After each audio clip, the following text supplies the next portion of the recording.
And we're back on Big Board Sports and 104.5 The Team, ESPN Radio, and UAlbany football spring practice started last week. And look, everybody knows the storylines going in. Is Elijah E.B. Token Hanks healthy? What is the quarterback situation? Will Brunson's the incumbent, but Nevin Sussman certainly is in the mix as well. And head coach Greig said basically every position is open at this point in the season. And that, I guess that would even include tight end, because when media was at the first spring practice of the year that was open to the media anyway, people were saying, hey, you might want to get some video of number 32 running routes at the tight end position. Well, he's a little bit bigger than a lot of other people on the field. That's Greig Stire? Seriously?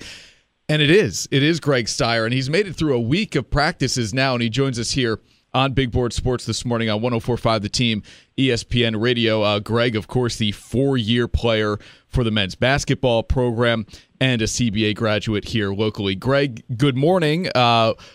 Please explain, if you would, the decision to now come out and play football. Oh, yeah. The coaches, it's always been something I kind of thought of.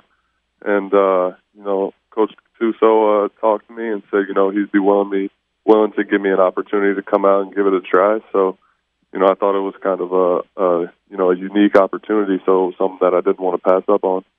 And Greig, your plan all along, right? I mean, I remember speaking with you during basketball season, was to stay at UAlbany to do your grad year.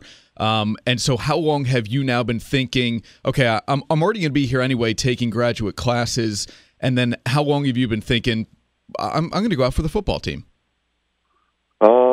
Honestly, it wasn't really a serious thought in my head until about, a week or so right before practice started. So, it's still something kind of new to me. So, I wasn't thinking that it was something that could actually happen. But, I'm just happy that the coaching staff gave me an opportunity.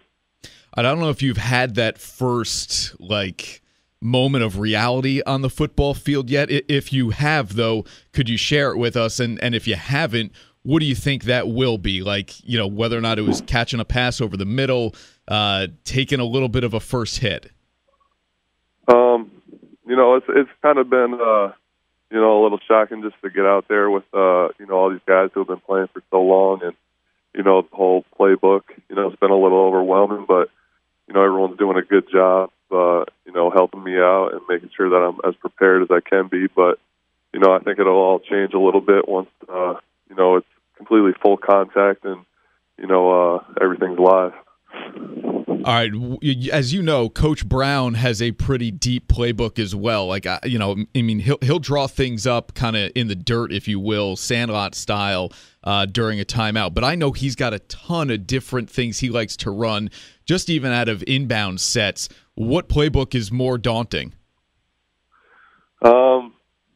Coach Brown did have a pretty big playbook, but, it's something that I was able to get used to over 4 years. So, and haven't played basketball for a long time. So, being away from football and since, my sophomore year of high school, and just having all these plays at once has been, it's been a challenge. But like I said, the coaching staff and even the other players have done a really good job helping me out and, making sure I understand things as best as I can right now.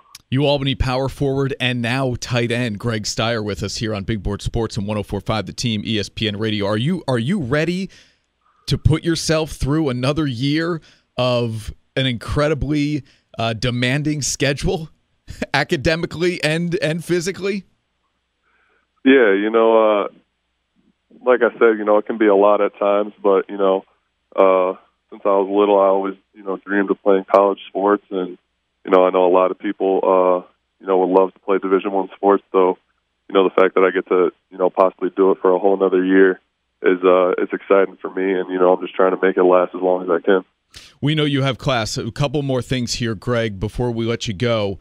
How do you see your role on this team? I was telling Roger, who wouldn't love to have a 6'7", 6'8" guy, split him out wide in goal line situation and throw a jump ball to a basketball player? How do you kind of view where you might fit on this team? It's still early. We've only had a couple practices right now, so I think the coaching staff and, even myself is still kind of evaluating what's going on. So, right now it's just my mindset is just do whatever I can, to help the team be successful. Whether it would be, catching a pass or just getting the defense ready for being on scout team or whatever it may be. I've always been kind of a team guy. I just want to do whatever's going to make the team be more successful. And Greg, I'd have to ask you about Joe Cremo, since you know him as well as anybody, certainly in this area, having played with him or against him for quite a while, and then with him at UAlbany. What is your reaction to him seeking out the higher level and some of the attention he's getting from these big-time schools? I was a little shocked when he told me, and obviously I'm sad to see him go because he's a great player here for UAlbany, and I'll always be a UAlbany fan. But it's a good opportunity for him. I wish him the best of success, and I think he'll do really well. And sitting in the room with him, I see all the coaches calling him and everything. So I think he's excited about it. So I'm happy for him, and I'm excited to see where he goes and how he does. Well, I'm telling you what, man, I know, include myself in this group, I can't wait to see you out on the football field later today. I know people who are listening to this interview certainly hope to see you out on the football field this fall. We'll see you at practice later this afternoon for News Channel 13. Greg, thanks. All right, thank you.